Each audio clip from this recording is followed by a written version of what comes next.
Write the equations for the reaction of iron with steam and calcium and potassium with water. चलो ठीक है, reaction आपको बता देते हैं। देखो ये काम कैसे करता है पहले वो बता देता हूँ, फिर हम लोग उसको लिख देंगे। सबसे पहले आयन वाला देख लेते हैं। आयन जो है उसका सिंबल क्या है, Fe, करेक्ट। किसके साथ कंबाइन कर रहा है, स्टीम। स्टीम मतलब कौन होता है भाई, वाटर होता है, H2O। स्टीम मतलब कौन है, वाटर ना, H2O, करेक्ट। तो H2O के साथ रिएक्शन कर रहा है।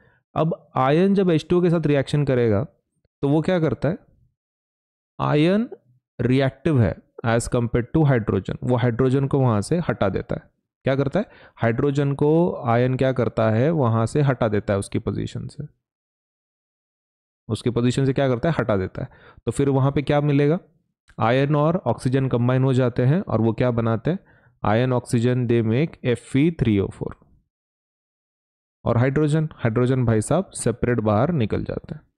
ठीक है, ये चीज आपको ध्यान में रखना है कि आपने क्या किया है, पानी लिया, Fe3O4, मतलब आयन क्या कर रहा है, H2 को डिस्प्लेस कर रहा है, वहां से Fe3O4 बना रहा है और H2 बाहर निकल जाएगा। अब एक चीज आपको ध्यान में रखना है, आपने क्या लिया था, स्टीम लिया था। स्टीम मतलब कौन सा फॉर्म होता है, इट इज गैशियस फॉर्म, है ना। वाटर कौन से फॉर्म में होता है, लिक्विड। लेकिन स्टीम कौन से फॉर्म में है, गैस के। तो वो आपको यहाँ पे मेंशन करना पड़ेगा इस रिएक्शन में कि गैशियस फॉर्म में है। तो आई होप पहला रिएक्शन इज क्लियर कि आपको डिस्प्लेसमेंट के जैसा काम करना पड़ेगा और वहां पे जी लिखना पड़ेगा क्योंकि वो गैस है। दूसरा लेते हैं, calcium. Calcium and potassium with water. Calcium potassium का रिएक्शन कैसे होगा वाटर के साथ, वो भी लिखना है। तो let us start with that. सबसे पहले कैल्शियम ले लेते हैं, पानी ले लेते हैं। अब एक चीज आपको ध्यान में रखना है, यहाँ पे जो पानी लेते हैं वो रिएक्शन रहता है, ये कोल्ड वाटर है। What kind of water is this, this is cold water. ठीक है, अभी यहाँ पे क्या होता है कि जो कैल्शियम है वो किसके साथ रिएक्शन करेगा, हमारे पानी के साथ रिएक्शन कर रहा है यहाँ पे। तो ये सबसे पहला जो कंपाउंड बनाएगा, इसका मैं थोड़ा सा डिटेल में रिएक्शन बताता हूँ, फिर बात करते हैं। तो कैल्शियम पहली बार क्या करता है, पानी के साथ रिएक्शन करता है और क्या बनाता है, कैल्शियम ऑक्साइड बनाता है, करेक्ट। कैल्शियम क्या करता है, हाइड्रोजन को वहां से हटाता है और क्या बनाता है, कैल्शियम ऑक्साइड बनाता है और हाइड्रोजन सेपरेट निकल जाता है। लेकिन यहां पर वो बात खत्म नहीं होती।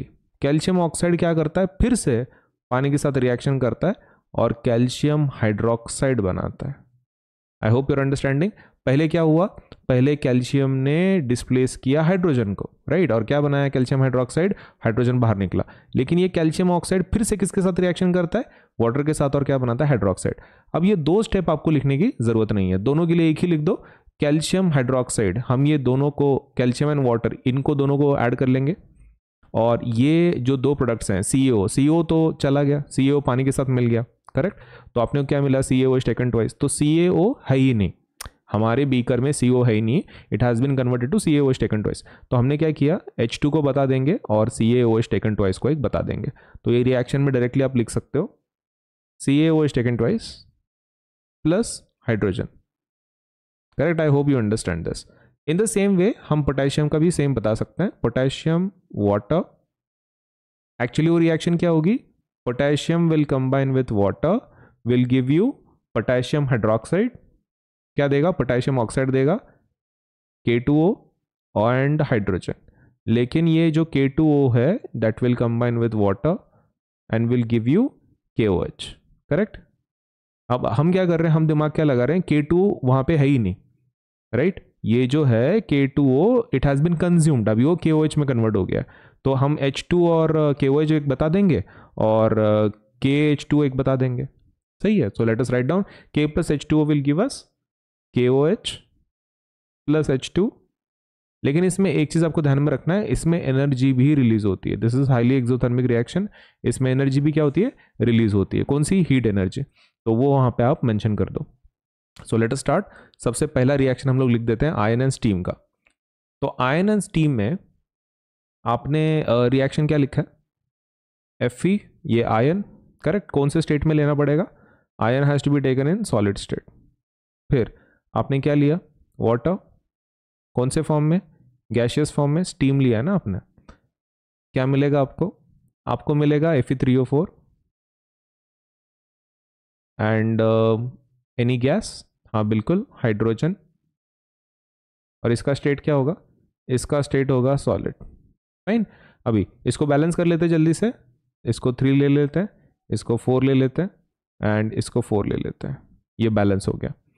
अभी कैल्शियम की रिएक्शन लिखते हैं नीचे, कैल्शियम का रिएक्शन विथ वाटर, कैल्शियम ले लो भाई, कैल्शियम का स्टेट क्या है, सॉलिड, प्लस पानी डाल देंगे,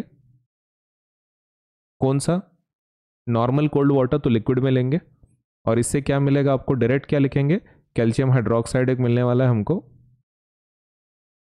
और हाइड्रोजन गैस रिलीज होगी। ठीक है ना, पोटेशियम को एक देख लेते हैं, फिर दोनों को एक साथ बैलेंस करेंगे। पोटेशियम कौन से स्टेट में, सॉलिड स्टेट में, पानी लेंगे, कौन से स्टेट में, लिक्विड स्टेट में, क्या मिलेगा, we will get NaOH, will get KOH, सही है, एंड हाइड्रोजन गैस एक रिलीज होगा, कौन से फॉर्म में होगा, KOH एक्वियस फॉर्म में, फिर हाइड्रोजन गैस निकलेगा, लेकिन मैंने बोला था this is highly exothermic reaction, तो हीट एनर्जी भी रिलीज होगी। चलो बैलेंस कर लेते हैं। कैल्शियम का बैलेंसिंग के लिए क्या करना पड़ेगा, सिर्फ 2 लगा देते हैं यहाँ पे, that will be sufficient. Potassium के इसमें थोड़ा सा हमको पोटेशियम को भी 2 करना पड़ेगा, हाइड्रोजन वाटर को भी 2 करना पड़ेगा, उसके बाद हमारा जो KOH है उसको भी 2, एंड हाइड्रोजन उसको वैसे ही रहने देंगे, दैट इज सफिशिएंट, करेक्ट। तो ये हो गया हमारा कंप्लीट रिएक्शन विद बैलेंसिंग। अच्छा, इसको हमने AQ नहीं लिखा, एक्वियस, तो AQ लिख देते हैं, एक्वियस भाई, उसके बाद hydrogen, correct. Okay, so this is our complete answer. तो ये ध्यान में रखो कि कैल्शियम वाला और जो पोटेशियम वाले जो रिएक्शंस है, टेक्निकली वो 2 स्टेप में होता है, लेकिन आपको बस उसका एक ही स्टेप बताना है, एक ही रिएक्शन में पूरा कवर कर देना है। हाँ, यहां पर आप मेंशन कर सकते हो by the way, if you want, कि ये कोल्ड वाटर है, if you want to mention कि ये कोल्ड वाटर है, और यहां पर भी आप ऐसा मेंशन कर सकते हो, कहां पर, ये आयन केस में, कि दिस इज स्टीम। ठीक है, so I think now it is very much clear.